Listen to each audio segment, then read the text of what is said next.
The angels begin to blow the trumpets. If you remember last week, the angels are handed these trumpets, and there's almost a pause in this scene. And the pause takes place so that God's people, the prayers of God's people can be heard, and God makes them pleasing to him through the work of the angels and the incense and the imagery there in the first few verses here in chapter 8. But then in 6 we see that the angels take these trumpets and then they begin to blow each trumpet. In fact, we say a cluster here of 4 trumpets, similar to a cluster of 4 seals in the preceding judgment. And as these trumpets blow and these judgments come, it raises several questions in our mind. One, what is the relationship between the trumpets, the seals that preceded, and also those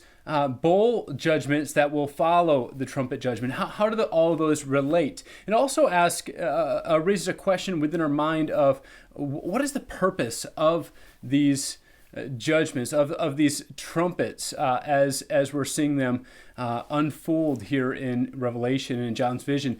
And like so much of Revelation, some of the main things, the things that we are most important for us are the most clear, and some of the other things are difficult, and we'll try to work through them, and also with that, seek to work through them in humility and recognizing where Christians differ and disagree with some of the interpretations of these trumpet judgments. And so I'm looking forward to this week as we get into the trumpet judgments, looking at the first 4 of the trumpets there in Revelation 8, 6 to 13. So I encourage you to read that beforehand, think upon it, and meditate on it. So many images and for our minds to meditate upon, and I hope that you're able to do that beforehand, before our service this Sunday.